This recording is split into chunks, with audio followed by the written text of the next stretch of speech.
সুপ্রিয় শিক্ষার্থী বন্ধুরা, আজকে আমরা খুবই গুরুত্বপূর্ণ একটা টপিক নিয়ে আলোচনা করতে চলেছি এবং সেটি হলো সাইবার অপরাধ। দেখো, আমরা অপরাধ সম্পর্কে সবাই জানি যে অপরাধ বলতে কি বোঝায়। তাহলে আমাদের যেই নিয়ম নীতি আছে বা শৃঙ্খলা আছে এর বহির্ভূত যে কোনো কাজই হলো অপরাধ। ঠিক আছে, যেটা হচ্ছে মানুষের ক্ষতি করে, মানুষের ক্ষতি সাধন করে, এমন যে কোনো কাজই হচ্ছে অপরাধ। ঠিক তাহলে সাইবার অপরাধ কি হবে? তাহলে সাইবার অপরাধ হচ্ছে যে আমাদের যে ডিজিটাল ডিভাইসগুলো আছে এবং ইন্টারনেট আছে, অর্থাৎ ইন্টারনেট এবং ডিজিটাল ডিভাইস ব্যবহার করে সকল ধরনের অপরাধকে বলা হয় সাইবার অপরাধ। তাহলে এই সাইবার আক্রমণ কাকে বলে? তাহলে ইন্টারনেট বা ডিজিটাল ডিভাইস ব্যবহার করে বা ইন্টারনেট এবং ডিজিটাল ডিভাইস ব্যবহার করে যে কোনো ধরনের আক্রমণকে বলা হয় সাইবার আক্রমণ। ঠিক আছে, তো সাইবার কথাটা যখনই থাকবে তাহলে তোমাকে তখন ইন্টারনেট এবং ডিজিটাল যে ডিভাইস, এই দুইটা কথা তার সাথে অ্যাড করে দিলেই তুমি সাইবার ক্রাইম, সাইবার অপরাধ, সাইবার অ্যাটাক, সাইবার আক্রমণ, আমি জাস্ট ইংরেজি বাংলা বললাম, এই সকল বিষয়ের সংজ্ঞা তুমি পেয়ে যাবো এবং সহজে বুঝতে পারবা। তবে সাইবার অপরাধের মধ্যে সবথেকে প্রচলিত কিছু অপরাধগুলো সম্পর্কে আমরা আলোচনা করব, যেগুলো হচ্ছে তোমাদের এসএসসি সিলেবাসের অন্তর্ভুক্ত আছে এবং তোমাদের এক্সামে এখান থেকে এমসিকিউ আসতে পারে। সো প্রথমে আসছে হ্যাকিং। তাহলে হ্যাকিং বলতে কি বোঝায়? হ্যাকিং সম্বন্ধে আমরা সবাই কম বেশ পরিচিত আছি। তাহলে হ্যাকিং বলতে বোঝায় যে কোনো ব্যক্তির অনুমতি ছাড়া তার ডিজিটাল ডিভাইসে কিংবা তার কোনো ওয়েবসাইটে যখন কেউ প্রবেশ করে ক্ষতি সাধন করে, প্রবেশ করলেও সেটা হ্যাকিং, প্রবেশ করে ক্ষতি সাধন করলেও সেটা হ্যাকিং। এক কথায় যে কোনো ব্যক্তির ব্যক্তিগত ডিভাইসে বা ওয়েবসাইটে তার অনুমতি ছাড়া প্রবেশ করে ক্ষতি সাধন করলে তাকে আমরা হ্যাকিং বলছি। এই হ্যাকিংকে কয়েকটি ভাগে ভাগ করা হয়। আমি যদি তোমাদেরকে বলি তাহলে হ্যাকিংকে আমরা সাধারণত তিনটি ভাগে ভাগ করতে পারি। যার প্রথমটি হচ্ছে হোয়াইট হ্যাট হ্যাকিং। ঠিক আছে, বা আমরা বলতে পারি হোয়াইট হ্যাট হ্যাকার। তোমরা এই নামগুলোর সাথে খুবই পরিচিত। একটা হচ্ছে হোয়াইট হ্যাট হ্যাকার। তাহলে হোয়াইট হ্যাট হ্যাকার আমরা কাদেরকে বলবো? তাহলে আমরা হ্যাকিং তো বুঝেছি, তাহলে যে হ্যাকিং এর কাজটি করে বা যে হ্যাকিং করে তাকে বলা হয় হ্যাকার। তাহলে প্রথমে হচ্ছে white hat hacker. White hat hacker বলতে সেই সকল হ্যাকারকে বোঝায় যারা হচ্ছে কোনো একটা কোম্পানির হয়ে কাজ করে। সে কি করে? সেই কোম্পানির যে ওয়েবসাইট আছে বা ডিজিটাল ডিভাইস আছে সেগুলো যে দুর্বলতাগুলো আছে এগুলো খুঁজে বের করে হ্যাকিং করার চেষ্টা করে।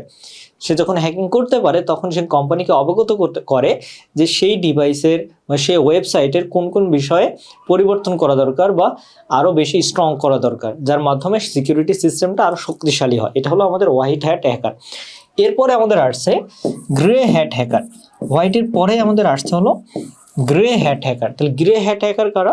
গ্রে হ্যাট হ্যাকার হলো সেই হ্যাকাররা যারা কি করে, যে কোনো ওয়েবসাইট বা ডিজিটাল ডিভাইসে হ্যাক করে। ঠিক আছে, অর্থাৎ বিনা অনুমতিতে প্রবেশ করে সেখানে যেই তথ্যগুলো আছে সেই তথ্যগুলো চুরি করে।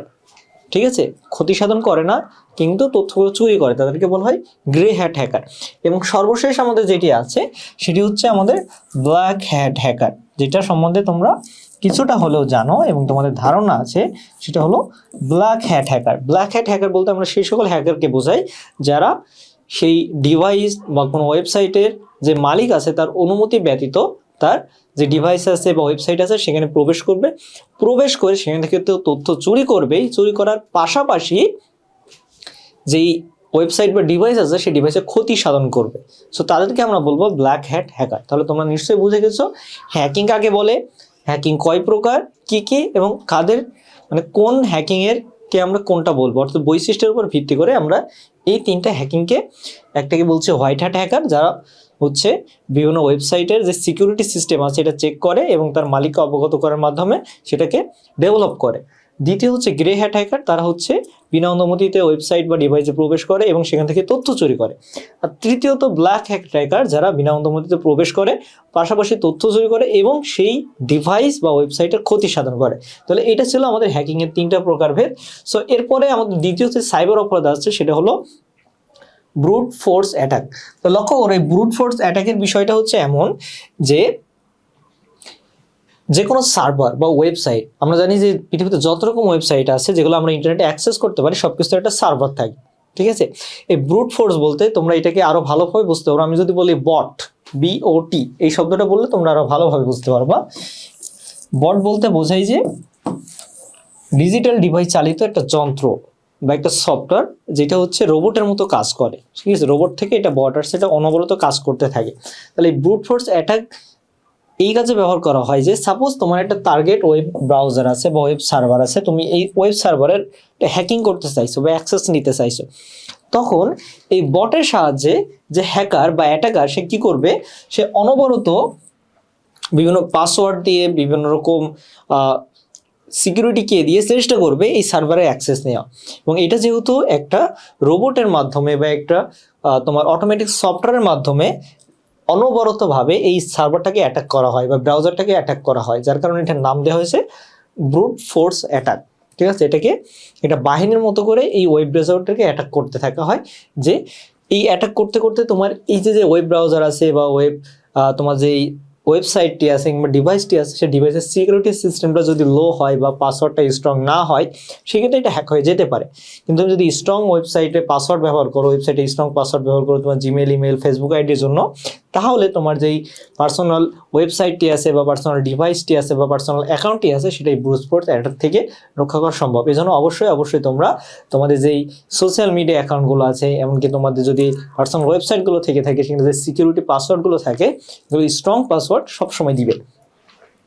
সো ব্রুট ফোর্স অ্যাটাকের পরে আমাদের আসছে ডেটা ইন্টারসেপশন। দেখো, ডেটার ইন্টারসেপশন, আমরা যে বলি না যে দেয়ালেরও কান আছে, তুমি কথা বলছো কারোর সাথে, দেয়ালেরও কান আছে, কেউ কথা শুনে নেবে, ঠিক ডেটা ইন্টারসেপশনের বিষয়টা অনেকটা এমনই, কিন্তু এটা ভার্চুয়ালি হয়ে থাকে বা ডিজিটাল ভাবে হয়ে থাকে।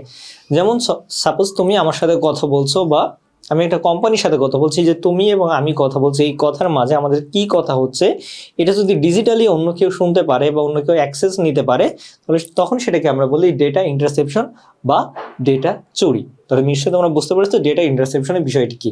দেখো, এখানে একটা চিত্রের মাধ্যমে বোঝানো হচ্ছে যে এটা হলো একটা সার্ভিস, এটা হলো ইউজার, অর্থাৎ ইউজার এই সার্ভিসটা ইউজ করছে। মানে ইউজার কি সার্ভিস ইউজ করছে, কখন ইউজ করছে, এটা যদি মধ্যে কেউ জেনে যায় বা মধ্যে কেউ এটা জানতে পারে বা তথ্যটা চুরি করতে পারে, তখন সেটাকে আমরা বলবো ডেটা ইন্টারসেপশন।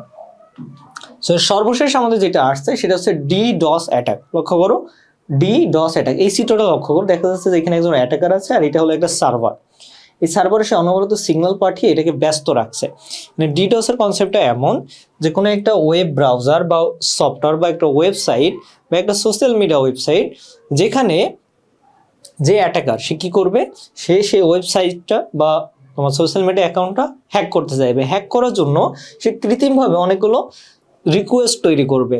রিকোয়েস্ট বলতে আমরা যখন হয়তো সার্চ করি বা কিছু সন্ধান করি, তখন সেটাকে রিকোয়েস্ট বলা হয়। সো সে এই সার্ভার রিলেটেড বিভিন্ন রকম তথ্যগুলো সন্ধান করার চেষ্টা করবে, অর্থাৎ এই যে ওয়েব সার্ভারটি আছে এই সার্ভারটাকে বিজি করে ফেলবে। সাপোজ তুমি যখন কথা বলছো, তুমি একজনের সাথে কথা বলছো, কারণ আরেকজন এসে যদি তোমার সাথে কথা বলে, তাহলে কিন্তু তুমি যার সাথে কথা বলছো তার সাথে কথা বলে যে ফুল, এটা কিন্তু নষ্ট হবে।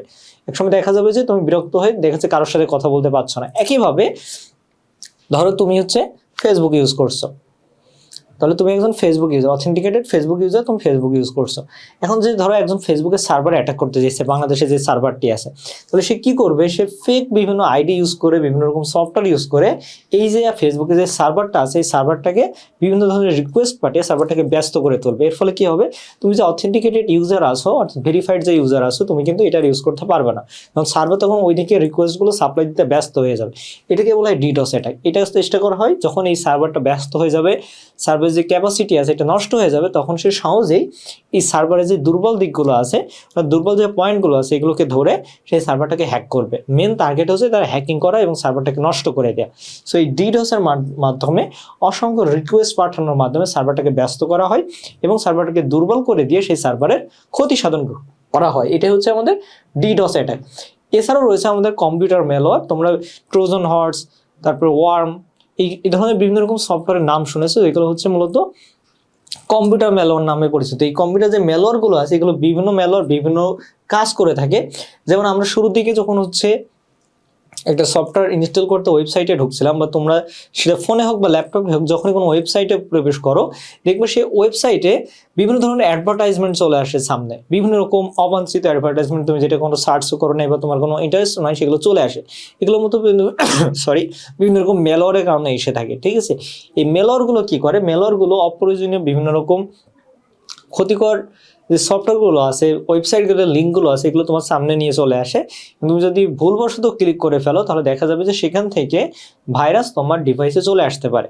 সো এই অ্যান্টিম্যালেরিয়া সফটওয়্যারগুলোরও টার্গেট থাকে হ্যাকিং করা। হ্যাকিংয়ের জন্য তারা বিভিন্ন রকম প্রসেস ব্যবহার করে, সেটা অ্যাডভার্টাইজমেন্ট হতে পারে, সেটা লিঙ্ক হতে পারে, বিভিন্ন রকম আকর্ষণীয়, বিভিন্ন রকম তোমার লটারি জাতীয় বা বিভিন্ন রকম গ্যাম্বলিং প্রজেক্ট হতে পারে। এগুলোর মাধ্যমে তোমাকে সেখানে ক্লিক করতে বাধ্য করে বা ক্লিক করতে প্রলুব্ধ করে। এর মাধ্যমে সে তোমার ডিভাইসটা হ্যাক করার চেষ্টা করে। সো এগুলো হলো আমাদের কম্পিউটার ম্যালওয়্যার। যেমন আমাদের ভাইরাস আছে, ওয়ার্ম আছে, ট্রোজান হর্স আছে, আরও এছাড়াও দেখো এখানে আমি কয়েকটা ছবি দিয়ে রাখছি, এগুলো তোমরা দেখে নিতে পারো। তোমাদের এক্সামে আসলে এর ভিতর থেকে কোনো একটা নাম আসবে, তখন তোমাকে এটা সিলেক্ট করতে হবে যে নিচের কোনটি কম্পিউটার ম্যালওয়্যার। কম্পিউটার ম্যালওয়্যার কিন্তু একটা কম্পিউটার সফটওয়্যার, কিন্তু সফটওয়্যারগুলো সাধারণত নির্দিষ্ট ভালো কাজের জন্য ব্যবহার করা হয়, কিন্তু কম্পিউটার ম্যালওয়্যারটা কম্পিউটারের ক্ষতি সাধনের জন্য ব্যবহার করা হয়ে থাকে। তাহলে এগুলো ছিল আমাদের তোমাদের বইয়ে উল্লেখিত সাইবার যে অপরাধগুলো আছে, ইন্টারনেট এবং ডিজিটাল ডিভাইস ব্যবহার করে অপরাধ, এগুলো ছিল তোমাদের এসএসসি সিলেবাসে দ্বিতীয় অধ্যায়ে। সো আশা করছি সবাই বুঝতে পেরেছো। কারো যদি কোনো প্রবলেম থাকে অবশ্যই কমেন্ট ডাউন করে জানাবা, আমরা সেটা সলভ করে দিব। তাহলে আজকের ক্লাসটা এই পর্যন্ত, নেক্সট ক্লাসে দেখা হবে ইনশাল্লাহ। সে পর্যন্ত সকলে সুস্থ থাকো, ভালো থাকো, আল্লাহ হাফেজ।